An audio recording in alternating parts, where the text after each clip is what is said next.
Hello, everybody. Welcome to the Hot Mess Podcast. I'm your host, John Fay, with Allison Silbovsky and Jordan Ezel. We are a podcast by students for students. We are all Temple University students who are all in the communications field in one way or another. And the show is to give you tips and tricks for landing internships, career jobs once you graduate, just doing well in school, everything that you can think of. We've interviewed a couple different people. This week, we have an interview we will allude to in a little bit. We have a very interesting subject matter this time, which is students who have gone back to school. I'd like to point out, this is because it was John's birthday. Yay! Birthday boy. This episode is talking about John for his birthday. Yes, my birthday was Tuesday, and I am a student that went back to school.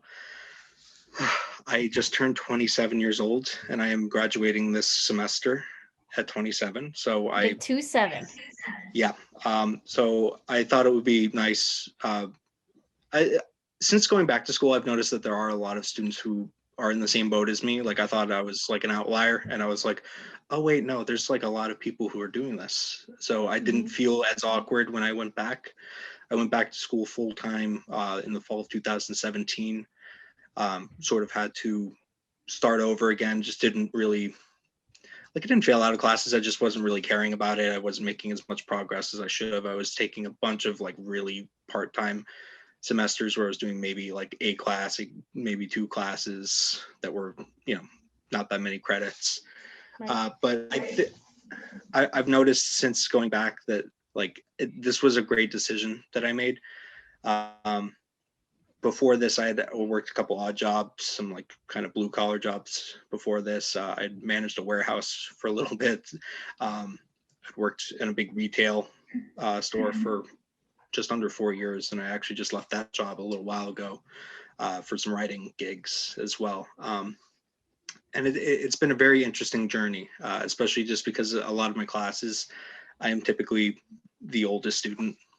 So it's a little weird, especially because the people I graduated with high school with, they all graduated about 5 years ago, if they stayed all 4 years. So there's a lot of a lot of pros to this. There was some cons at the beginning. It's sort of a feeling of just I don't feel like I belong here. But as time goes on and you start to do well in your classes, I feel like you get over it. I stopped caring what people think. Most people are just busy with their own thing. So it's why am I spending so much time thinking about what other people are doing? Yeah. And I feel like in life, there's just a huge stigma around what you should be doing at what age of your life. So, yeah. Once you immediately graduate from high school, you have to either go straight into work or straight to college or, there's just, everyone has this ideal sense of what your life should look at those points. Yeah. But really, everyone's life is different and everyone's timeline is different. So I guess the kind of question I have for you is, how did you have any fear of that when you were deciding to go back? Was there anything that you thought would, hold you back or? I mean, there was a couple things. It was always explaining myself to people. It was really awkward at the beginning for me. I was extremely insecure, and it wasn't for any I didn't have a major bad thing happen in my life because of it. I just didn't care about education that much at the beginning. Out of high school, I always knew I wanted to do something in writing and that I wouldn't be happy doing anything else. I just didn't know what that was. I didn't pursue an English degree. I am getting an English minor now. I'll be graduating with one this spring because I do want to go for my master's in English eventually. I'd rather, if I do an adjunct job, I'd rather teach that instead of journalism. But it was always explaining myself to people. It was just always I'd bump into people that I graduated from high school with, and I'd be like, yeah, I'm still in school, very timidly and awkwardly. And the last year was just I don't care. But it was a lot of weird things. Like I started dating my girlfriend early 2017, and I was still like in that really part-time position at my previous school. So it was kind of awkward. And she was going to school and getting straight A's. She graduated cum laude from Scranton. I mean, she graduated 2018, so I'm 2 years older than her, but I'm 3 years behind her in school. So that was always a kind of a little weird. Her brother just graduated from Temple as well, and I'm I think I'm like almost 5 years older than him. So it was yeah. It was that was definitely my biggest fear. But as time went on, again, like I started realizing, like, you know what, I'm doing this for myself. I'm being selfish with my time. I need to be. And like you said, yeah, not everybody graduates. Well, not everybody does what they're supposed to do in life at the same time. Like, you know, Right. the majority of people I graduated high school with, they went the 4 years because they knew what they wanted to do right out the gate. I didn't, and I think, yeah, that's completely like, I think that's fine. And the fact that yeah, in society, like we kind of force in a way kids coming out of high school who are 18 years old to pick what they want to do for the rest of their life. Some kids like don't know. Like I was fortunate enough that I knew what I wanted to do, but like John, you said you didn't know what you wanted to do, and that's yeah, okay. You took your time and now you're doing something you love. So exactly, yeah. I also, and you know, this is different for everybody. I mentioned I worked a couple of different odd jobs before this, and I was in my personal journey, and you know, this isn't for everybody. I'm not saying anything bad about people who've decided to go down this path. I'm actually the only one of my friends that went to a 4-year college. My main friend group, everybody else went into a trade. They all went into welding or automotive stuff, and they're all happy with that, which is great. Me personally, I wouldn't have been happy with that. But I worked these odd jobs where I saw a lot of people that they never did anything with their lives, and that scared me to death. Like I was just like, oh, I cannot do this. Like I can't be like this in my life. So that was my main motivating factor to go back to school, was to not to finish what I started, really. And also because I mean, once I get that piece of paper, that opens up a million doors for me, you know, like it does for anybody with a college degree. yeah. And I have a certain idea of what I want to do in my life. And you know, once I graduate, I mean, there's so many different things I'm going to be able to do. Like by the end of the year, I'm probably going to have a full-time job in journalism. And I'm it's still like, I've just been very joyful since the year started. I'm just like, oh, this is the year where everything's like really starting. Right. And if you didn't go back, you know, who knows if that would have ended up being the path that you'd be on Yeah. now. Yeah. I don't know. I don't see myself doing anything other than writing. Like I would be unhappy in anything else. So and you know, I've tried a bunch of different things. I've looked into like carpentry.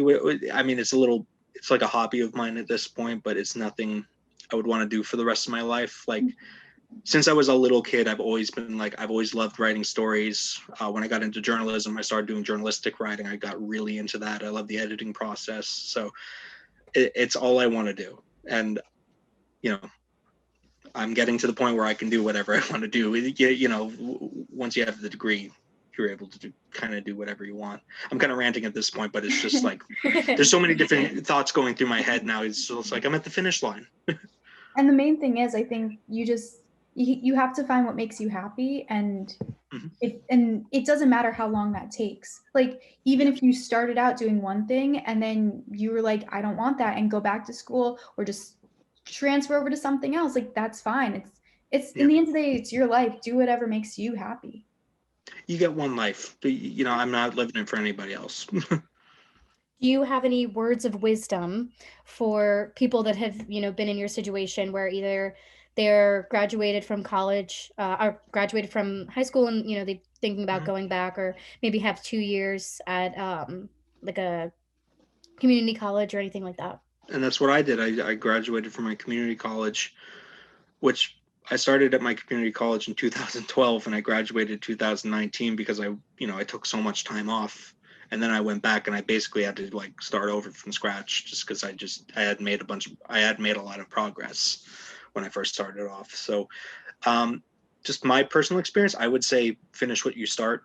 You always feel good when you finish something that you started. I detest not finishing projects. I detest not finishing work that I've started. It's just me personally, that bothers me a lot, and I'd like to hope other people are like that. I would also say just don't care what anybody thinks. Like the people that will like kind of like grill you on stuff like that and be like, "Are you sure that's what you want to do?" It's like, don't listen to those people. Get them out of your lives. That they're not doing anything good for you. And that goes into like a bigger thing in life where it's just like, you know what, don't be around people that are going to be judging you constantly. Right. And there's a difference between people that are judging you and people that are looking out for you. Like I've had people that I've been concerned about because they just weren't doing anything, and I've been, you know, you could probably call it rude, where I'm just like telling them how life's going to be if they don't do A, B, and C. And, you know, again, this isn't for people that want to go into a trade. If you want to go into a trade, that's awesome. We need more people doing that. There's a lack of people doing that in this country right now.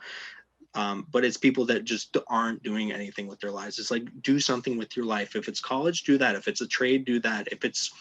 If you know how to go about life without either of those things, but you can still be successful, go and do that. Don't just laze around. I always say, as a writer, don't be a background character. Be the main character in your life. Yes. I like that. Being the main character. Yeah, be the main character. Don't be a background character. There you go. Yeah. When you were applying to schools, did any of them give you any hard times because of the gap that you had? Me personally, no, and that's going to be different for everybody. Good. I mean, my grades weren't awful, but they could have been better. But when I went back to Bucks, I've effectively had straight A's since going back to school. So it was that realization of like, oh, I just wasn't applying myself. So I didn't have any issues with that. Temple was the main college I wanted to get into, so I was very happy when I got accepted into the Klein College of Media and Communication. I was just like, oh, this is like, you know, in this area, this is like the top journalism school. So I really wanted to get into that. And I really wasn't like, I had applied to some other schools that I won't mention, but they're like, I was very happy to get into Temple, and I had no issue getting in with them. Mm-hmm. That's good. But yeah, I mean, it was one of those things where going into it, I was thinking just like, they're going to ask me like what I was doing during all this time. They're going to be like, where you been? I didn't get any of that. It was like, okay. And especially when I was at I've seen it a lot at Temple, but especially at the community college, every single class I was in, I was not the only person that went back to school. Yeah. It's a lot more commonplace than people think. Like everybody thinks like, oh, everybody in my class is the same age. It's like, no, occasionally you'll get that person in their mid-20s, like myself, who went back.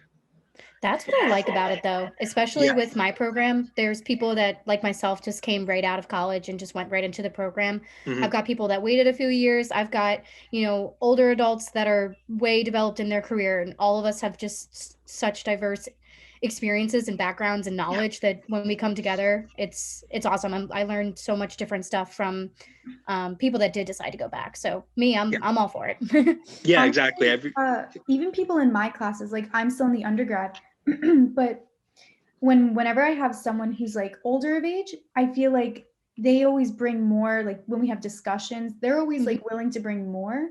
And I personally love like having either grad students or older students like in my classes. It's just they're genuinely there for whatever it is that you're in that class for, which is awesome, because I'd much rather work with somebody that's genuinely wants to be there rather than somebody who just is flying by trying to graduate. Doesn't care about the class. And I'm coming from a similar perspective where I mentioned I worked a couple different jobs. I managed a warehouse for a little bit, so I mean that's like I came across so many different people from different walks of life.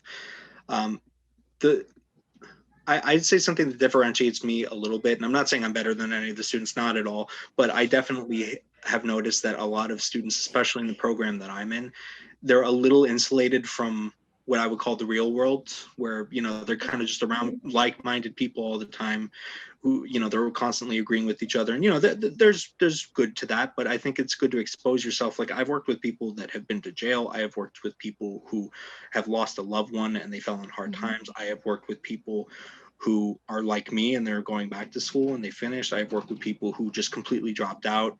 I've worked with people who from all walks of life. So I've seen every path that people can go down in my personal experience. So I think that I was able to bring, like in some of my classes, I feel like and again, I'm not saying anything bad about the students I've been in classes with, but I feel like I have like a worldliness that I was able to kind of offer to these classes. So I'm able to bring different perspectives. You know, I've been around so many different people with different ways of looking at life, different political leanings, maybe than myself.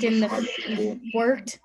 Yeah. People who have worked. Yes. And I've been a person who has worked. So I've, you know, I've seen what that's like, and it's not a bad thing, but that also comes with like the age and like maturity. Like, I know kids who are in like who are like 20 and in college right now, they don't have as much like experiences as someone like you who came back to school. So I think that's just great that you can have such diversity and kind of help mature along the younger students.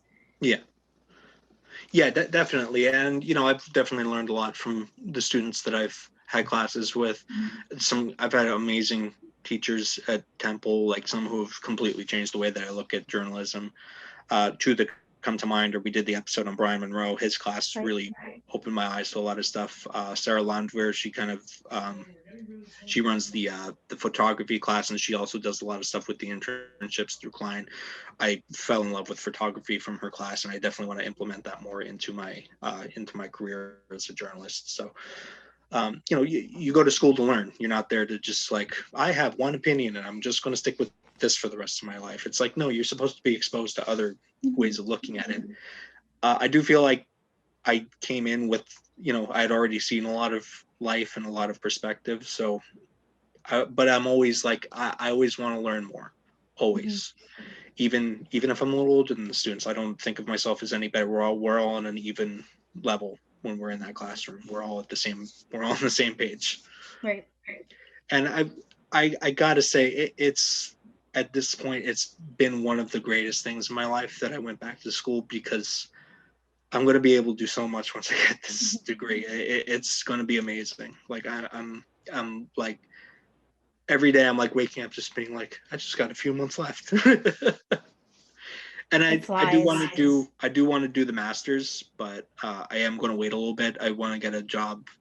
A lot of people I know will wait to have a job where they can do the master, like that might financially support them with the master's. So I'm waiting to do something like that. Yeah, that's smart. Those people aren't going to be in a mountain of debt like I am. Yeah, and again, everybody's at a different level. This is just the way that I'm doing it. Everybody does it in a different way. There's no cookie cutter way of getting through your education. And I think it's also important to, you know, I think self-education is really important, and not a lot of people are doing that these days. They're just like, I'll just go to the 4 years of college and then I'm not going to do any more learning after that. It's like, no, like you have a whole life to learn. Like take, you know, LinkedIn, if you have LinkedIn Premium, you can learn more skills on there. You can go to a bookstore, buy books on different subjects that you don't know. I love doing that. It's like always teach yourself a little more than you can get even in a classroom. And this, I think, is going to be a good transition over to what Jordan did this week. She interviewed her friend, Michelle, right? Yeah. So Michelle, she's in my program. We started the Masters of Strategic Advertising and Marketing program together at Temple. She graduated her undergrad with a Bachelor of Fine Arts in graphic design from the University of Arts. So she went back, she took a few years off, worked in the field a lot, and then she's in the program now. So between 8 years. So then interview just has a bunch of that. So we'll just clip that here. Michelle, would you like to introduce yourself a little bit and tell us a little bit about yourself and your background? Yeah, sure. So my name is Michelle. Yeah, I graduated from the University of the Arts in 2011. I have my degree, I have my BFA in graphic design because I was pretty certain that I wanted to do design for a living. At the time, it wasn't as modular, I guess we can say, as it is now. Like back then, graphic design was graphic design. People just sort of understood when you said you were a graphic designer. Today, it's not the case. Like you're a graphic designer, but what do you do? Could be web design, right? You know, packaging, print design. You could do ads, whatever. But when I was graduating, I decided that I also wanted to slide into advertising. So I did apply to grad school then, and I was accepted to a program down in Georgia at Savannah College of Art and Design. Didn't go because I couldn't figure out how to pay for it. So instead, I decided I would go to work for a little while and then figure out school. So from there, I picked up an internship at The Onion when they were still in New York, and I was one of 2 graphics interns there that fall. And then after that, I moved down to the shore. I picked up. Oh, bless you. Sorry. Bless you. Yeah, I picked up a job down there, and I worked a little bit. I was a graphic artist at a t-shirt shop that was off the boardwalk, and that was a year-round position. So that was interesting. I left there, and then I entered the world of experiential graphic design, and I spent 6 years working in that field between 2 places before I left. And then, I always thought about going back to school, like in that time frame. I just didn't know when. I ended up falling on hard times and then having to, dig myself out. And when I did, I promised myself that once I had all my debts and everything paid off, I would make the jump and go back to school. And of course, that happened finally in 2019. That's when we started, right? Yeah, that sounds about right. Yeah, fall 2019. 2019. But 2018, that winter, that was when I made that decision, like, I'm going to do this. I started, paying for my applications and scheduling tests and everything, and, getting all of my acceptances and rejections throughout the next few months. And then, that was it. And I started school, and here I am trying to finish school. So it sounds like even when you were in undergrad, you still, you always had the plan to go back to school at some point. Yeah. Ideally I would have gone immediately after. I just couldn't figure out how to pay for it. And I only applied to one school. So it was serious, but not serious enough. Right. You Yeah. So what was your main deciding factor into going back? It was like a now or never situation. It's never too late to go back, but knowing me, like knowing myself, I knew that I had to do it now while I had the opportunity. And so I took the opportunity, and, that was it. I figured getting another degree that wasn't in design, because, as you mentioned, I'm in the program with you at STAM. Getting a non-design degree, I think, could help open doors for me. So that was another thing too. I had a job, I was working until I wasn't working, but I felt like my career could be expanded. And so by getting that higher degree, I felt like more doors would open for me somewhere, somehow. Yeah. And that's exactly why, I've actually went straight through, but exactly the reasons that you're saying, I figured, okay, I'm in Philadelphia now. This is a great program that allows me to work full time and go to school on the side. And it would put me more towards where I really would want to end up being. It just kind of seemed like a no-brainer. Yeah, no, same reason. The selling point for Temple, for me, was that the program was structured for the working individual, the working professional. So you could have a 9 to 5 and then just scoot over to class, and it's fine because all of them start at 6 and it's all in one central location. It was between Temple and LaSalle for me, but yeah, that was definitely the cherry on top. So I went with Temple. And I like the fact that we could have experience with Fox and Klein. That was really cool to me too. Yeah. So what was the process like for you? I know that you're talking a little bit about having to go through and going through the applications and taking all the tests. Could you kind of explain, go into that a little bit more too?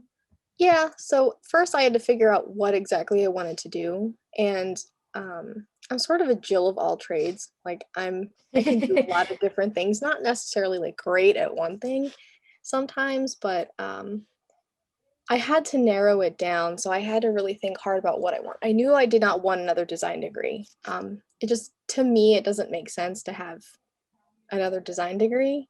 Right. So I figured I could get something that I could use with my graphic design degree. So my choices were, stick with the idea of going into advertising.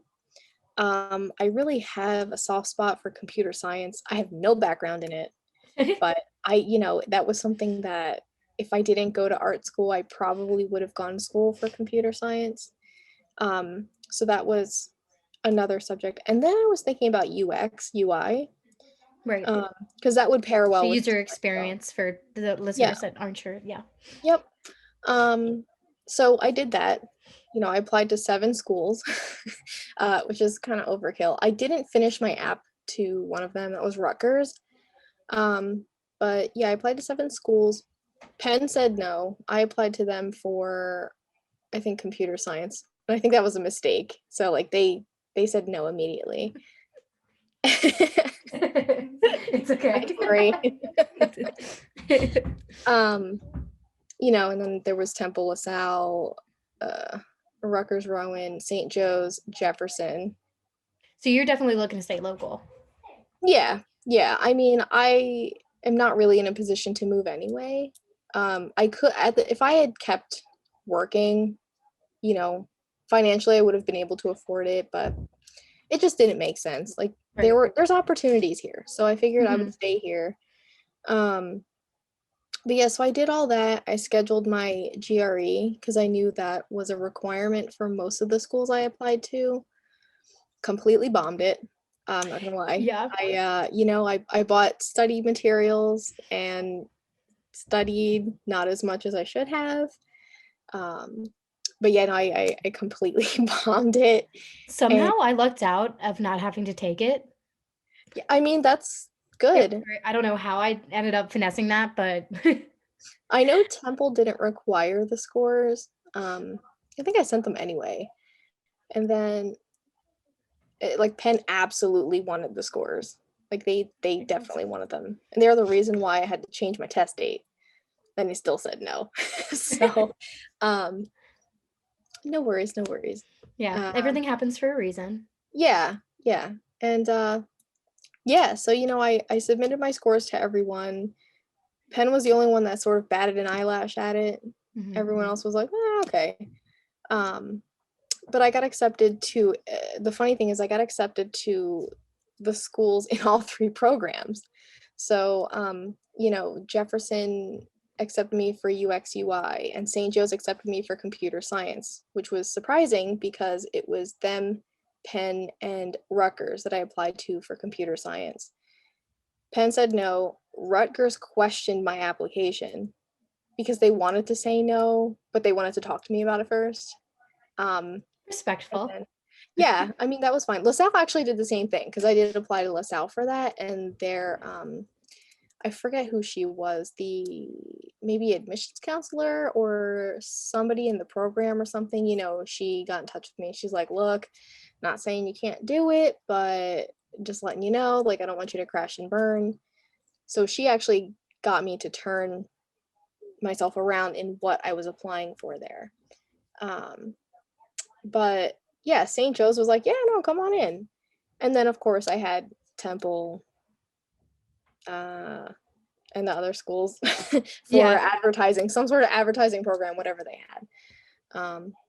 And that was it. As I started getting the letters and emails, actually, I only got 1 physical letter, and that was from Jefferson. Everybody else sent emails. That's interesting. So once I started getting those in, I started narrowing down. And then, I had my interviews with Temple and LaSalle, and, I wanted to go to Jefferson. I wanted to go to St. Joe's, but at the same time, I was like, what makes the most sense? And because I really wanted to be in advertising, it made the most sense for me to go on that track. And like I said, the selling point was, Temple having it structured for the working professional. Right. So that's kind of the process there. I feel like a lot of people who go back to school, or at least, when you see in movies and shows, they always make it out to be that they face some type of challenge or adversity by going back, just because of, the differences of age between themselves and then their classmates. Have you faced any of it? Have you had any experiences like that?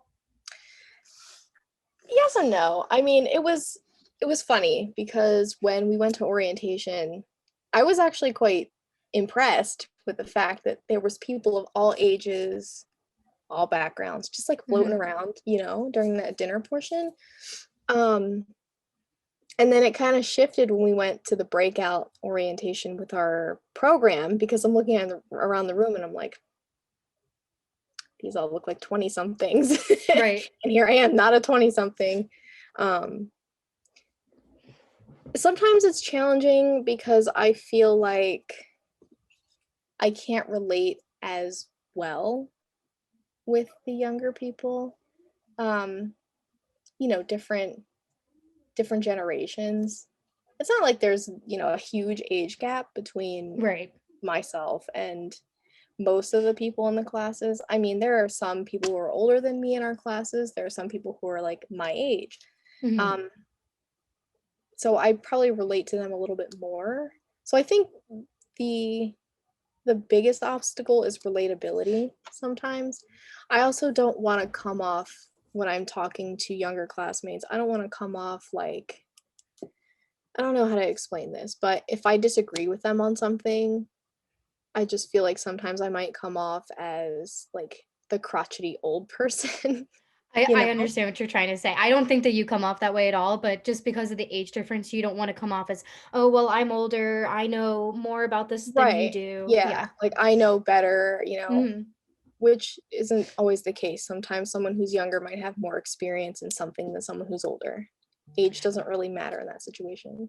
Right. That's what I definitely enjoy about our program specifically, is I feel like we have such a variety of ages and perspectives that if someone comes to, we talk about, a situation or something that might come up in the work environment in class, there's 3 or 4 different types of outlooks on that, where if somebody that's older in the class mentions something that they've had experience with, I can think, oh well, I didn't think about it that way. Like that's a really interesting way to think about it. Yeah. It's also a little Sorry. strange having teachers who are like your age this semester, Yeah. For context, Michelle and I this semester, we have a professor that Michelle went to undergrad with. Yeah. Same program, like he was in my section. We graduated together. Haven't seen the guy in 10 years. So, there's no conflict of interest. Because we're not friends. Like I haven't really talked to him. Right. We're connected on LinkedIn, and then I think he might follow me on Twitter or something, but I never see his tweets, so I'm guessing he doesn't use it. Such a small world. But yeah, no, and it was funny because when you guys were talking about it, I'm working, and then I just check the phone and I see his name. I'm like, oh, I thought he was a guest speaker. I didn't bother to read the other text. And I log into Canvas and I'm like, ew. Oh, That's awkward. But yeah, it's fine. I think there's something fun and interesting about this experience for you. Of course, it's different looking from the outside looking in. I think Mike's a really nice guy, but that's just such a. I guess that's one thing that is really big about going back to school. That situation is that it's possible. It's a small world. And it's funny. I mean, because Mike has always been really good at what he did. Whether it was in the studio or whatever. He actually started a business while we were in school with one of our classmates he was really close with. They started a little design studio. That didn't quite work out from what I understand. And then a little while after we graduated, he actually did start his own business called Interactive Mechanics. And you can find out information on them like with a Google search. He closed it down a couple of years ago. There was an article about it. I think he was interviewed for something on, the journey of his business to, what happened when he closed it down. But right.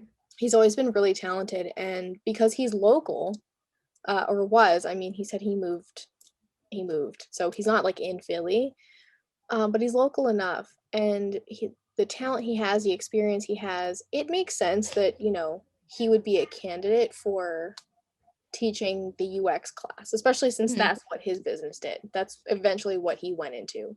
Right. So, he found his niche. And yeah, it's just a little awkward because I probably have pictures floating around somewhere from when we were in undergrad, but it's nothing embarrassing. I'm sure it's something that, he can laugh about too.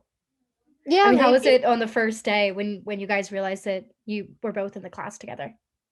Yeah. Well, it's funny, after I saw Canvas, and then I couldn't, you know, I feel like I have like elderly brain or something where I just forget. And it's like I forgot how to use Canvas, and we had to submit that one homework assignment. Right. And like I saw the submit assignment button, but I didn't see the text box. So I got really confused, and I'm like, I don't know how to submit this. What the heck? So I actually messaged him on LinkedIn, and he's like, "Hey, I didn't know you were in this class." So we had like we knew beforehand hmm that we were going to this was the new relationship, Right. like 5 minutes beforehand. But Um, so another question I've got for you. I always think that there might be, going back to school can be viewed different ways depending on, what your outlook is and what your experience and what you're looking to get into. Mhm. When you decided to go back and you made that announcement, did you receive any positive or negative reactions, when you told people you were going back? Yeah, you know what, that's actually a really good question. So I have this really good friend, I'm not going to name her because I don't want her to feel any kind of way should she stumble upon this. But hmm um everyone that I told was very supportive. You know, my mom didn't really respond. She was just like, "Oh, okay," almost like it was expected. Right, right. She's But like, I knew you're gonna do it sometime. yeah, like my boyfriend was like, "Oh yeah, no, good, good." And my friends were like, "Yeah, like that's great, cool." But this one friend, I spent a lot of time with her when I was both working at my last job and like when I was unemployed. We would just meet up in the city and work together. Um and I told her, I said, I'm going to do it, like I'm finally going back to school. And she literally was like, she's like, not to be rude because you can honestly do whatever you want. She's Right. like, but why? And that one hint of, I don't want to call it negativity, but she was, she questioned Skepticism. it. Yeah, like she questioned it, and she was sort of like, I don't really see a point unless you're trying to like change your career, and then she was asking questions that kind of made me second guess whether or not I was making the right move, because her points were, well, you're just going to put yourself into more debt, and like, why are you starting over? And I guess in a way felt attacked, Mhm. because like everybody else seemed to be so happy and supportive, and then I have this one friend who I cherish our friendship, like we're really Right. good friends. We have this idea of being business partners one day. um that she would be that dim bulb in the string of lights. And so I remember going home and calling my boyfriend and like saying, should I not do this? Like, is this a bad idea? And I told him what happened. He was like, no, don't let her dictate what you do because she doesn't agree with it. Right. So yeah, it was mixed, but literally mostly support, one not very supportive. And I think the best thing about grad school is you can go back whenever. You can go back for whatever reason.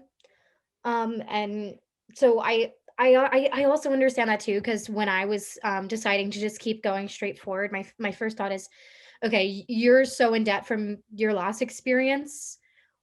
You're going to be even more in debt from this experience. But I guess at the end of the day, if we're doing things that make us happy and if we're in a program that we really enjoy, that's really what matters the most. Yeah, yeah. So with that, and with the idea of what we talked about, getting negative and positive experiences or comments back from your friends and family, if there was somebody that was interested in going back to school, but maybe they've been out for a really long time, or it's not something that they've done in the past, what would your recommendations or what would your advice be for that person? First, I would say do it. I mean, if you have the opportunity, take it. hmm It's never too late. My mom talks about all the time how when she retires, she wants to go back and take classes, because she'll get them for free at the community college. Right. Um, she wants to get a degree or something in nutrition, you know, and by then she'll be like over 65. And, you know, I'm like, yeah, do it. Right. Shoot, maybe I'll go back with you, you know, why not?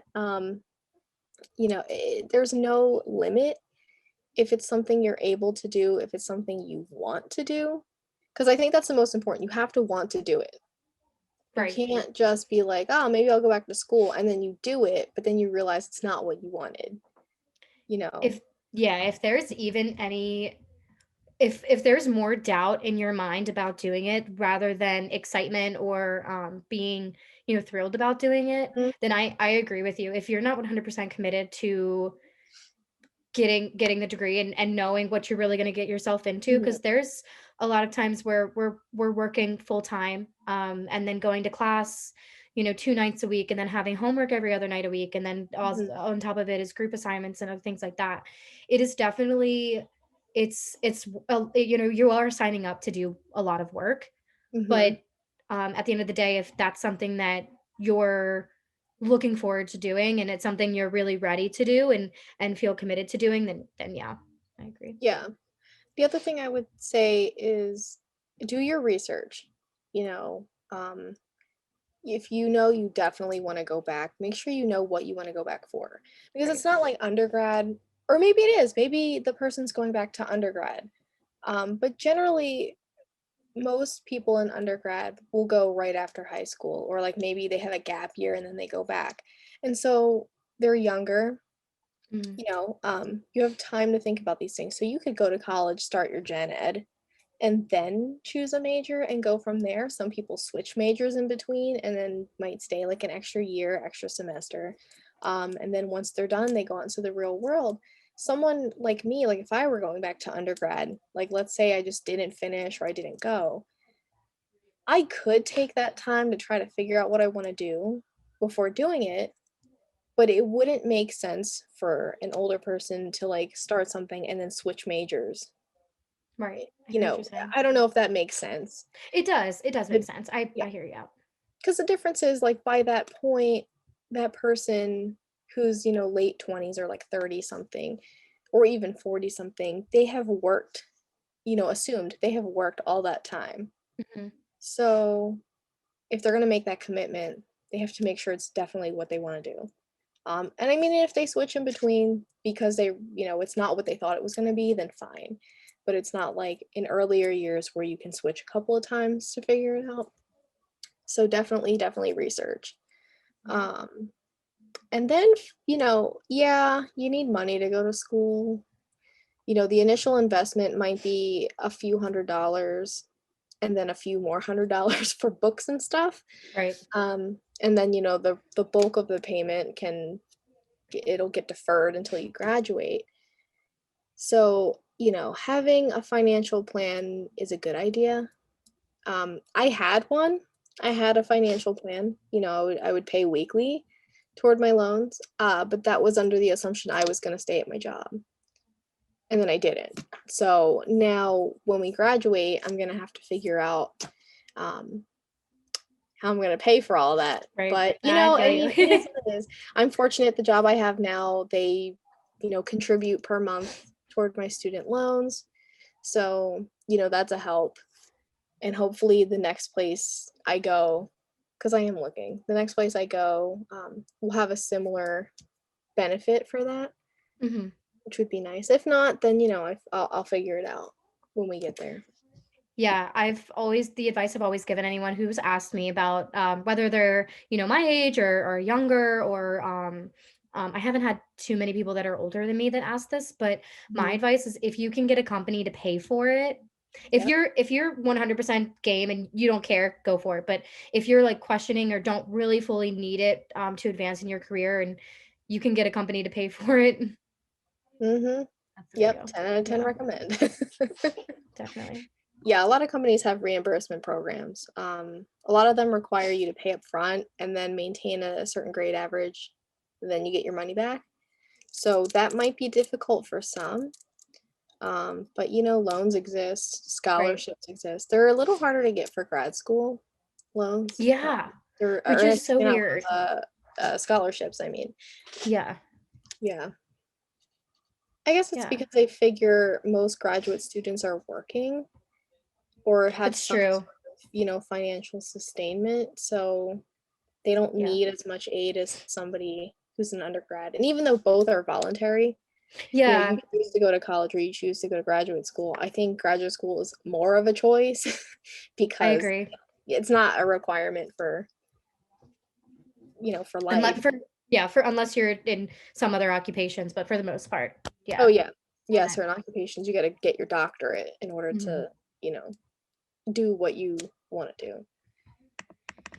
Well, Michelle, I really appreciate you coming on here. I really love your message of how you got here and how you, even though it might have been kind of a long time coming, I really love that you kind of held off until you were able to pay off your loans. So you're not looking at a mountain of debt just crumbling onto you. But I really appreciate you coming on. I loved hearing what you had to say. I'm sure our listeners will too. Yeah, I appreciate you asking me to come on. I've always wanted to be on the podcast. Now I can scratch it off my list. Hot Mess Podcast, check. Exactly. Oh man, what a great interview. I know, it was amazing. I really enjoyed watching that was so good. Yep. That was awesome. The magic the of best editing. interviewer. All right, so we're gonna. Did we want to talk any more about this, or do we want to go on to the next subject? I'm fine either way. Let's talk food trucks. Let's talk. All food right, trucks. everyone, our favorite time. So if any of you guys follow us on Instagram, our personal accounts, we put a poll this past week talking about food trucks. If you guys don't know, Temple is known for having their like so many food trucks. It's one of probably the best things about Temple. We have our Temple food trucks. And because of the pandemic, there have been a lot of issues like with small businesses, and some food trucks haven't been able to open. They've had weird hours and everything. So we all took a poll on our Instagram, seeing what everyone's favorite food truck is, and we're going to talk about that. It's great. I think a big common result that we've all had amongst the three of us that reached out and asked people was the burger tank. Yes. So personally, I haven't tried any of the trucks yet. I'm still kind of new to that. Hopefully, I'll get to try one sooner rather than later. But that one was hyped up, and the crepe truck. Yes. So I've tried actually both food trucks. So right now, the burger tank sadly is not open. And that's kind of like really upsetting within the Temple community because the burger tank's like one of those big trucks. If you don't know where it is, it's on the corner. Oh my God, what is it? Okay. It's by the Klein College and Communication and Tyler School of Art. So it's on that corner right there. Can't miss it. It's a green truck. It says Burger Tank. I had actually, the Burger Tank was the first food that I ever had moving to Temple. So right after my parents dropped me off and moved in, my roommate, I was there all alone for the first time, little 18-year-old me. My roommate and I, we went to the Burger Tank and I had their tater tots. Ooh. Just crispy on the outside, soft in the middle. Amazing. If you know a way around a potato, you're set. So I do recommend, hopefully they're going to open soon. There've been no word like on social media about it, which is really upsetting because everyone loves the Burger Tank. And then also the crepe truck, that was a big one. Have either of you had the crepe truck? Well, Jordan said you haven't. All right. Yeah, sadly no. I've also had the crepe truck and have wonderful things to say about them. Those are like the two that I've genuinely like had a lot of. I've had both their sweet and their savory crepes. Personally, I prefer sweet crepes over the savory ones, but their savory one was pretty good. And one thing I did like about the crepe truck, so I'm allergic to nuts, if you guys don't know, and they use a lot of Nutella, which I can't have. Right. And they were able to make me a crepe with, instead of Nutella, chocolate sauce. So they were very accommodating to my needs. We love that. So, I love burgers and crepes, so I'm regretting that I haven't been to either of these yet. Well, the crepe truck actually, I think they actually just opened. Yeah, they just opened on the 25th, so only 4 days ago. So if you're in the Temple area, go get a crepe. Yeah, might have to go get me a crepe. And they're also located on the corner of again, don't know, but the Klein School of Media and Communication and the Tyler School of Art, they're right there. It is a black truck with white lettering. Can't miss them. It's very popular. Sometimes they're playing music, I think. Yeah, I think Yeah, they usually are. I've walked by both of them a million times, but I just never got food from them. But yeah, they're usually playing music. But they're a very good truck. People were very passionate about both of these trucks. Yeah. Saying awesome things about both. Like some of the big ones. The results I got were for Burger Tank. That was like almost immediately. That was the first response I got from a good friend of mine.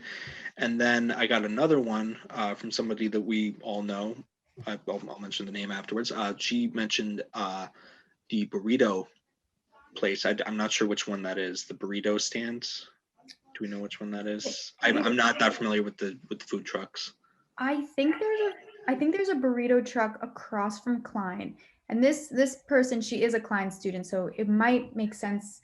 Yes. That might be I think it's a burrito truck. So if you're Let's watching, go with that then. I think that's what she's talking about. Yeah. I like burritos. I haven't been there. It's another place. I've been to one food stand, and I'll get to that in a second. But now that we don't have the option for them, it's like, well, now I want to go to these places. I know. I mean, Crepe Truck just opened back up, but hopefully Burger Tank will open up sometime this semester, and I'll go back on campus and get something. But I know a lot of businesses are struggling right now, even the popular ones, which brings us to another. This isn't a food truck, but another famous stand. Everyone knows Richie's.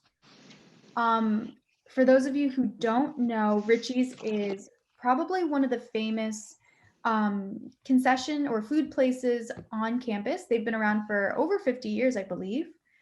There's 3 locations on campus, actually. You have the main one, you have Richie's Lunchbox, which isn't open, and that's run by Richie's mom.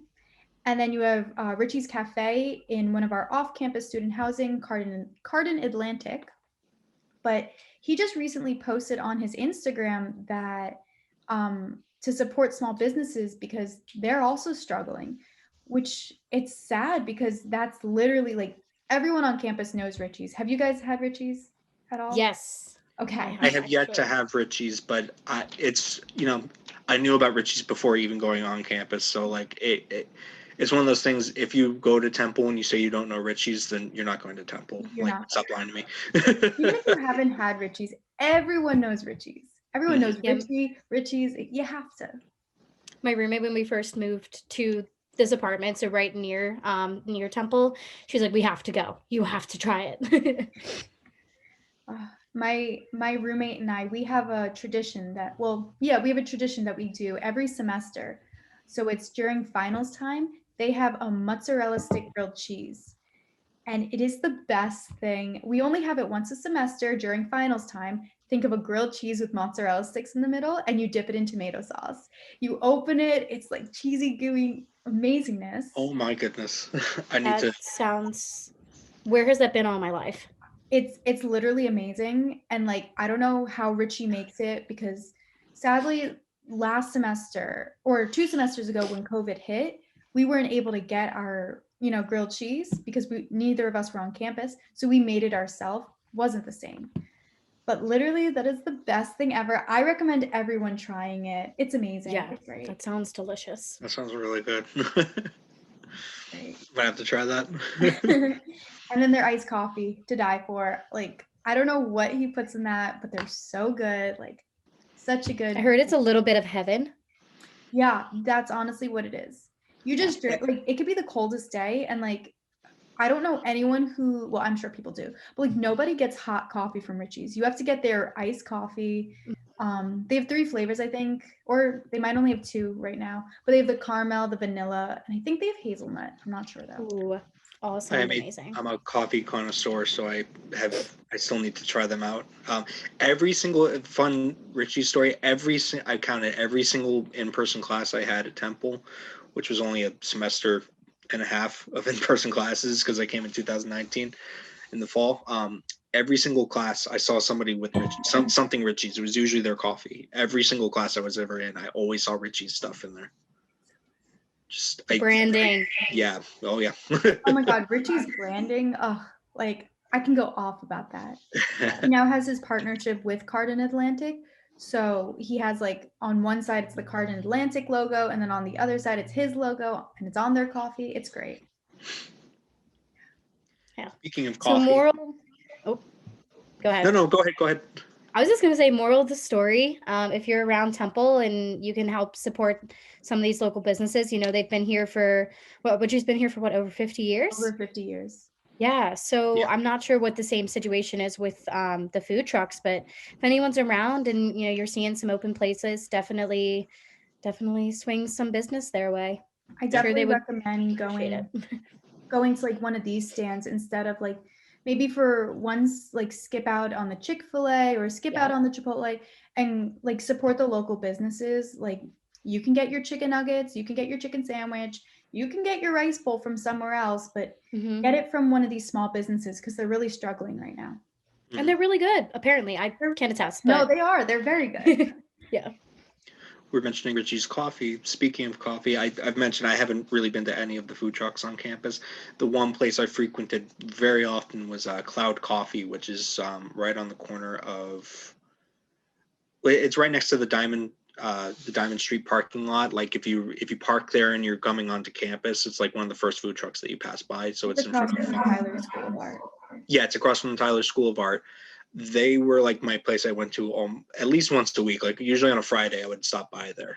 Their coffee is amazing. If you're a coffee freak like I am, you need to go there. Their coffee is incredible, and they have so many different snack items. I mean, you can get they have different baked goods. My favorite thing that I would get from there, they had like the sourdough toast that they would put honey and almond butter over. Okay, and it was like, this is a great way to end the week. I would get a latte and one of those from there, and it was just like, this is amazing. I mean, it's like some other food trucks where like it is a little more expensive than a Starbucks, but the quality is so much better, and you're supporting a local business. So I think it's definitely worth it. Oh yeah. And I think that's the best thing about, well, personally, one of the best things about Temple are their food trucks, and like.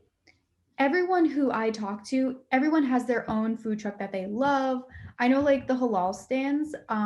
There's like 4 or 5 of them on campus, but everyone has the one that they go to. Like I go to the first halal truck or the halal stand on it's like right on the corner of Montgomery and 13th Street, I think so. It's the one right across from the student center on the corner, but like I only go to that one. My friend goes to the one right in front of Annenberg, only goes to that one. And we see a line outside that one. I think it's just funny that like everyone and like personally I think they taste different. Like that's why I have my favorite, I have my go-to. But just like on campus you can get anything you want from these food trucks, and they have something for everyone. Yeah.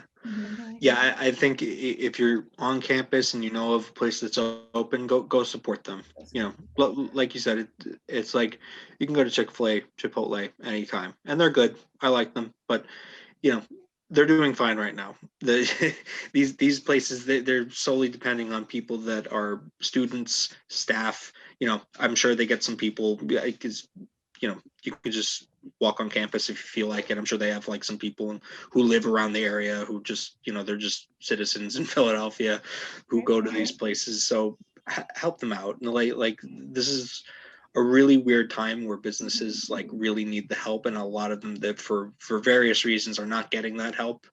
So they are really depending on you buying their products. So, you know, go get some good food from these places. And explore. There's so many different food trucks on campus that there's so many different things you could try out. If there's a certain food, like I know that there's like a Korean one in front of Tyler, which I heard is supposed to be really good. If you've never tried Korean food, have that be your first try. I haven't heard anything bad about any of the food trucks. Or there's that one, it's called like Honey something. Honey Truck. Honey Truck. I heard Honey Truck is supposed to be really good, and I've actually been. So I've had Honey Truck and very good. You do have to like honey though. Personally, I'm not like a huge honey person. Like it was good, but they do have like this special sauce that they put on that's like a honey sauce. You have to like honey. So just putting that out there. But the aesthetic of the truck is beautiful. Love it. And the food is really good. French fries, great. I'm a big honey fan, so I still got to try them out. Ooh, then you definitely should try honey truck. Yeah, next time I'm on campus, I need to stop at one of the places that are still open. And that place is right in front of the engineering building, which is next to Cirque. Yeah, so go try a truck and message us on Instagram. Give us some of your reviews. I love hearing everyone's reviews. Yep. Is there anything else that we wanted to discuss today? I think that's it. No, I think that's a solid episode. I think it's a very solid episode. Thank you to Michelle for your great interview that you did with Jordan, which we have already seen and we loved.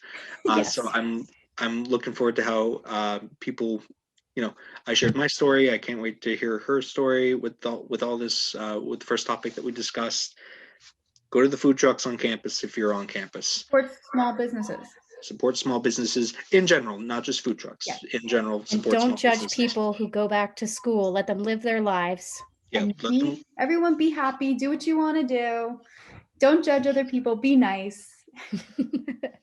Exactly. All right, everyone. This is the Hot Mess Podcast. I'm your host, John Fay, with Allison Silblovsky and Jordan Ezel. We will catch you on the next episode. Bye, guys. See you on the flippity flip.